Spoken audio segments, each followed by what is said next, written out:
Praise the Lord. హల్లెలూయా. దేవునికి మహిమ కలుగును గాక. క్రీస్తు యేసునందు నా ప్రియమైన దేవుని బిడ్డలని మీ అందరికీ ఉదయకాలపు శుభములు తెలియజేస్తున్నాను. మన కర్మేల్ రివైవల్ మినిస్ట్రీస్ ద్వారా దేవుడు అనుగ్రహించుచున్న ఈ అనుదినపు అభిషేక వర్తమాన కార్యక్రమాలు మీకు మీ కుటుంబాలకు ఆశీర్వాదకరంగా ఉన్నాయని, మీ యొక్క కుటుంబాలలో మరింతగా దేవుని కాపుదల సంరక్షణ కలగాలని మేము ప్రార్థన చేస్తున్నాం. Praise the Lord. హల్లెలూయా. మీరును మానక మా కొరకు మీరు ప్రార్థన చేస్తున్నారని నమ్ముతున్నాం. ఖచ్చితంగా దేవుడు మనందరికీ చక్కటి ఆశీర్వాదము, దీవెన, సమాధానం కలుగు చేస్తూ మనల్ని ఆయన బలపరిచి నడిపించును గాక. ఆమేన్. హల్లెలూయా. ప్రియమైన దేవుని బిడ్డలారా, మనం దేవుని యొక్క లేఖనంలో నుండి మనం గమనించినప్పుడు లూకా సువార్త 8వ అధ్యాయము 48వ వచనంలో యేసయ్య మాట చెప్తున్నాడు. అమ్మా, నీ విశ్వాసము నిన్ను స్వస్థపరచును, సమాధానము గల దానివై వెళ్ళు అని చెప్పాడు. ప్రియమైన దేవుని బిడ్డలారా, ఇక్కడ మనం గమనిస్తున్నాం, నీ విశ్వాసము నిన్ను స్వస్థపరచును అని. అంటే ఇక్కడ మనం నర్మగర్భముగా ఉన్న మాటను మనం గమనించాల్సిన విషయం ఏంటంటే, ప్రభు అయిన యేసయ్య నాలో ఉన్న ప్రభావం నిన్ను బాగు చేసింది అనే దానికంటే కూడా నీ విశ్వాసం నిన్ను స్వస్థపరిచెను అని ఆమె యొక్క విశ్వాసమును వృద్ధి పొందిస్తున్నాడు. Increasing her faith. సో ఆయన చెప్పిన మాటను మనం క్షుణ్ణంగా ఆలోచిస్తే, ఆమెలో ఉన్న విశ్వాసాన్ని ఆయన ఘనపరిచాడు, ఆమెలో ఉన్న విశ్వాసాన్ని ఆయన బలపరిచాడు, ఆమెలో ఉన్న విశ్వాసం ఆమెను స్వస్థపడేటట్లుగా చేసిందని, ఆమెకు దృఢపడేటట్లుగా ప్రభు ఆయన నోరు తెరిచి మాట్లాడుతున్నాడు. మరి రోజున మనం కూడా దేవుని బిడలుగా ఈ యొక్క దినం ప్రభుతో నడుస్తున్నటువంటి వారిగా కొనసాగించబడుతున్న మన జీవితంలో మన విశ్వాసం ఇంక్రీజ్ అవుతుందా, డిక్రీజ్ అవుతుందా? మన విశ్వాసం ఎదుగుదలలో వృద్ధి పొందేటట్లుగా ఉందా? మన విశ్వాసం నానాటికి క్షీణించిపోతుందా?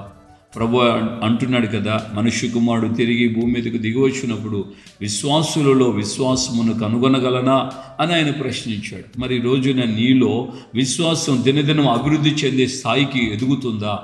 ఎప్పుడు మనం ఆయన మీద విశ్వాసంతో వస్తామనంటే, మనము ఆయనతో కూడా ప్రార్థన జీవితంలో బలపడితే, ఆయనతో కూడా ప్రార్థనలో ఏకీభవించగలిగితే, ప్రార్థన జీవితం కలిగిన వారమై ఆయన యొక్క వాక్యాల యందు విశ్వాసం ఉంచగలిగితే, అప్పుడు మనము ఆయనతో కూడా చక్కగా ఆ విశ్వాసంలో వృద్ధి పొందుతూ విశ్వాసంలో మనము బలం తెచ్చుకునేటువంటి పరిస్థితి మనకు ఎదురవుతుంది. పితృడైనటువంటి యోబు జీవితంలో మనం గమనిస్తే, యోబు అనారోగ్యానికి గురికాక మునిపే దేవునితో చక్కటి సంబంధం, బాంధవ్యం కలిగిన వాడు. దేవునితో ఆయన చక్కటి ఆలోచన కలిగి ఉన్నాడు. ఆయన ఒక సందర్భంలో అంటాడు, నాకు ఈ స్థితి రాకమునుపు దేవుని దీపం నా తలకు పైగా ఉండేది, నేను అడుగుపెట్టినప్పుడల్లా నా అడుగంతా నేతిలో పడిను అంట. ఆయన యొక్క ఔన్నత్యమైనటువంటి స్థితిని ఆయన ఎంతో చక్కగా వివరించాడు. అంటే ఇక్కడ మనం గమనించాల్సిన విషయం ఏంటంటే, శ్రమ కలుగక మునుపు పితరుడైన యోబు దేవునితో చక్కటి అనుబంధంతో ఉన్నాడు, సహవాసంలో ఉన్నాడు.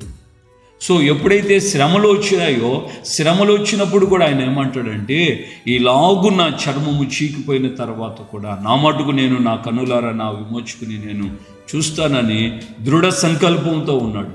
నేను ఇలాగే ఉంటాను, నా నీతిని నేను అస్సలుగా విడిచిపెట్టిన, నా యథార్థత నేను వదులుకోను, నేను ఇలాగే ఉంటాను, నేను నిశ్చయంగా ఇలాగే ఉంటాను. ఎంత పరిస్థితులు దిగజారుతున్నా, భార్య అంటది ఒకవైపున, ఇంకా దేవుడు అంటే ఏంటి, దూషించి చావు అని ఆయన కూడా ఆమెను గద్దించాడు. మూర్ఖురాలు మాట్లాడినట్లుగా మాట్లాడుతున్నాం. మనం దేవుని ఎదురుండి మేలే తప్ప కీడు మనం పొందలేమా? కీడు కూడా ఆయన ఇస్తే సహించాలి. మేలులు అనుభవించినప్పుడు సహించడానికి ఇష్టపడుతున్నాం కదా, మరి కీడు వస్తే ఎందుకు చేయలేము, ఎందుకు అనుభవించకూడదు అని భార్య నోరు కూడా ఆయన మోయించాడు. ప్రియమైన దేవుని బిడ్డలారా, ఈ రోజున మన జీవితంలో గమనించాలి, మన విశ్వాసం ప్రభు మీద దినదినము దృఢపరచబడి విశ్వాసం ఎదగాలి అనంటే ప్రార్థన జీవితం మనకు అవసరం. ప్రభు ఆ రక్తస్రావ రోగంతో వచ్చి వెనక తొట్టుగా ఆయన వస్త్రపు చెంగు ముట్టుకొని బాగుపడిన ఆ స్త్రీతో ఆయన ఆ మాట చెప్పాడు, అమ్మా, నీ విశ్వాసము నిన్ను స్వస్థపరిచాను. అంటే ఇక్కడ ప్రభు మీద ఆమెకి మరింత విశ్వాసం కలగాలని మనం అక్కడ గమనిస్తున్నాం. ఆమె ముట్టుకునింది, కానీ ప్రభావం ఆయనలో నుండి వెళ్ళి ఆమెను బాగు చేసింది. ప్రభావం ఆయనలో నుండి వెళ్ళడానికి మూలం ఏంటి? ఆమె విశ్వాసం. దేవుని వద్ద నుండి ఏ ఆశీర్వాదమైనా, ఏ దీవెనైనా, ఏ ఆలోచన అయినా, ఏ నడిపింపైనా నీకు రావాలంటే నీకు రావాల్సింది ఏంటంటే మొదటిగా నీ వ్యక్తిగత జీవితంలో నీకు విశ్వాసం. ఎస్, నా దేవుడు ఈ కార్యాన్ని చేస్తాడు, నేను ప్రార్థన చేస్తాను, నా ప్రార్థన ఆయన ఆలకిస్తాడు, నిశ్చయముగా నాకు జవాబు ఆయన ఎదురు నుండి వస్తుందే అన్న దృఢ నిశ్చయత నీలో ఉన్నప్పుడు ఖచ్చితంగా ఆ ప్రభావము ఆమెలోకి వెళ్ళి ఆమెను ఏ విధంగా స్వస్థపరిచునో ఆ విధంగా నీలో ఉన్న విశ్వాసాన్ని బట్టి కూడా ప్రభు యొద్ద నుండి నీకు సమాధానం అనుగ్రహించబడుతుంది. దేవునికి మహిమ కలుగును గాక. నేను దేవుని యొక్క సేవకుడిగా గ్రహించి చెప్తున్న మాట ఏంటంటే, దేవుడు చెప్పాడా, ఏలియా నువ్వు వెళ్ళి ఆహాబుతో నిలబడి ఎవరి సన్నిధిలో నేను ఉన్నాను, ఆ యొక్క యెహోవా జీవముతోడు మంచైన వర్షమైన పడదని చెప్పమని దేవుడు చెప్పాడా? ఇక్కడ గ్రంథస్థం రాయబడలేదు, ఆ విధంగా దేవుడు చెప్పాడని రాయబడలేదు. కానీ ఈయన వెళ్ళి చెప్తాడు, నిశ్చయముగా మంచి అయినా వర్షమైన ఇక రాదు అని చెప్పి దేవుని సన్నిధిలో నేను నిలబడి ఉన్నాను. అహాబు, నీ సన్నిధిలో నేను నిలబడలేదు, నేను ఎవరి సన్నిధిలో నిలబడి ఉన్నాను, ఆ యెహోవా జీవముతోడు అని అంటూ అహాబుతో చెప్పాడు. ఇక్కడ మనం గమనించాల్సిన మాట ఏంటంటే, ఈయన దేవునితో ఉన్నటువంటి ఆ రిలేషన్, ఆ బంధం, ఆ సహవాసం, ఆ పరిస్థితిని బట్టి దేవుని సేవకుడిగా ప్రకటించిన మాటను దేవుడు కూడా ఘనపరిచి స్థిరపరిచాడు. వెంటనే దేవుడు ప్రత్యక్షమే అంటాడు, నువ్వు వెళ్ళి కేరీతు వాగు దగ్గర దాగి ఉండు, అక్కడ నిన్ను పోషించడానికి నేను కాకులకు ఆజ్ఞాయించాను, ఉదయ సాయంకాలం నీకు రొట్టె మాంసం తీసుకొచ్చి ఇస్తాయని చెప్పి నువ్వు ఆ ఆహారం తిని ఆ ఏటి నీళ్ళు నువ్వు తాగు అని చెప్పి దేవుడు ఏలియాకి ప్రత్యక్షమై ఏలియాతో మాట్లాడి ఏలియాకి ఆ మాట చెప్పి నడిపించాడు.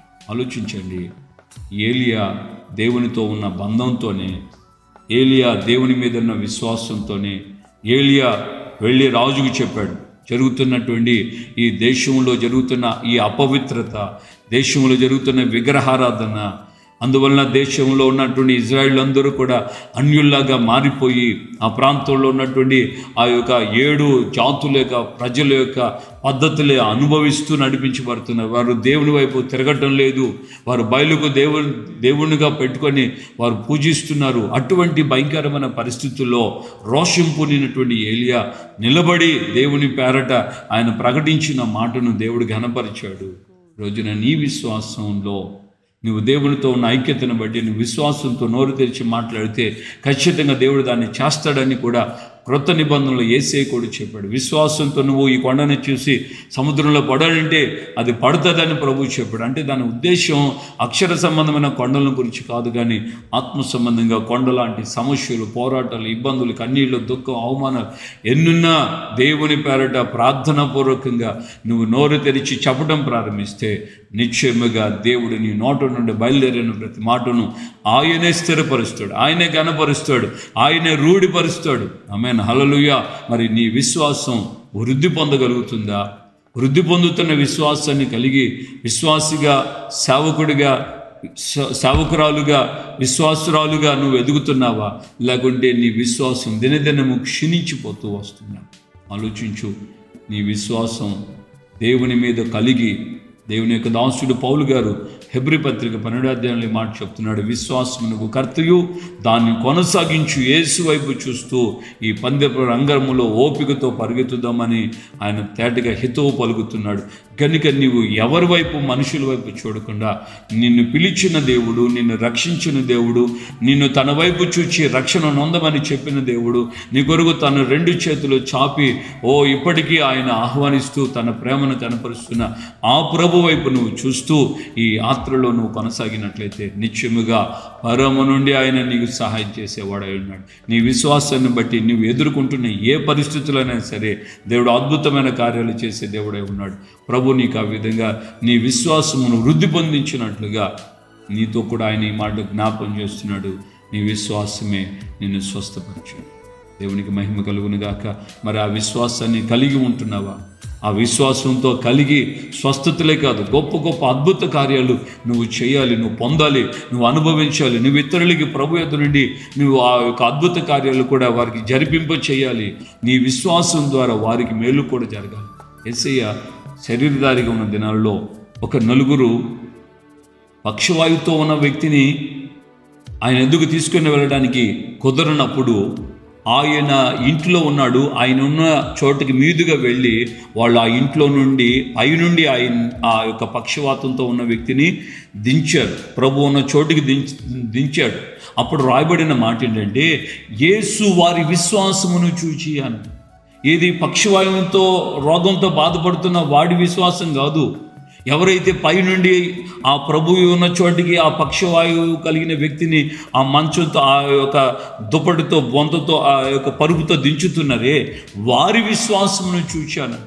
వారి విశ్వాసమును చూచి అంటున్నాడు, ఇదిగో నీ పాపములు క్షమించబడి ఉన్నాయని చెప్పి. హల్లెలూయా.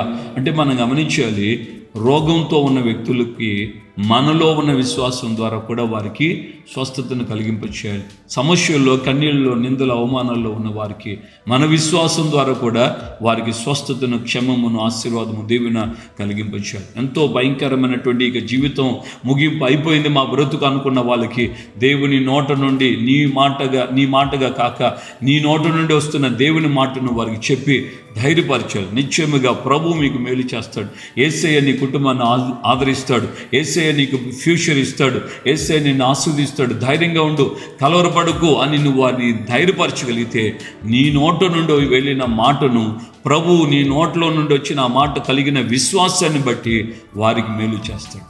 దేవునికి మహిమ కలుగును గాక. విశ్వాసం ద్వారా నిన్ను నీవు డెవలప్ చేసుకుంటున్నావు.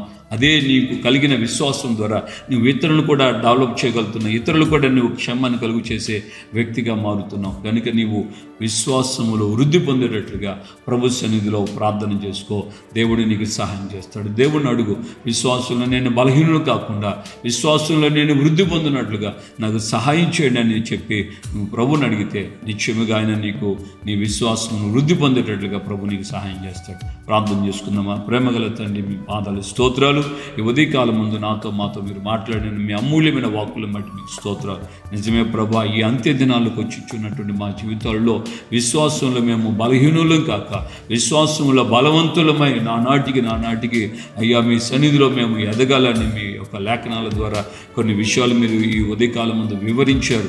ఈ మాటలు విన్న నీ బిడ్డలందరి హృదయాలు మీ ఆత్మ ద్వారా మీరు పురికొల్పినందుకే స్తోత్రాలు చెల్లిస్తున్నాను. బలపరచండి. మీరు వచ్చేంత పర్యంతం ఈ లోకాన్ని మేము విడిచిపెట్టేంత వరకు విశ్వాసంలో ఎట్టి పరిస్థితుల్లో మేము బలహీనులు కాక విశ్వాసం ద్వారా మేము ఈ లోకాన్ని జయించడానికి, విశ్వాసం ద్వారా మేము మీ ద్వారా అద్భుతమైన కార్యములు నాయన జరిపించడానికి మా ఒక్కొక్కరికి ఈ కడవరి దినాల్లో తగిన కృపను, బలమును, శక్తిని అనుగ్రహించి నడిపించండి. ఘనత, మహిమ, ప్రభావాలు మీరు మాత్రమే పొందమని యేసు నామములో ప్రార్థన చేసి పొందినాము తండ్రి. ఆమేన్. మన ప్రభువైన యేసుక్రీస్తు కృపయు, తండ్రి అయిన దేవుని ప్రేమ, పరిశుద్ధాత్మిక అన్యోన్య సహవాసం, సమాధానం ఇప్పుడు ఎల్లప్పుడూ సకల పరిశుద్ధులకు మనకున్న ప్రభు రాకడ పర్యంతం కృప, విశ్వాసంలో వృద్ధి పొందడానికి తీర్మానం చేసిన వారందరికీ తోడేవుని నడిపించును గాక.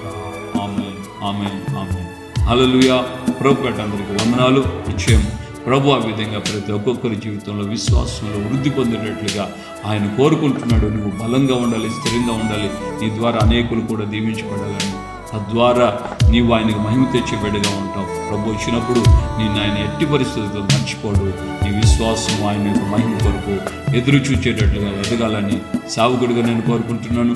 కృప మీకు తోడుగా ఉండే విధంగా బలపరిచినాడు.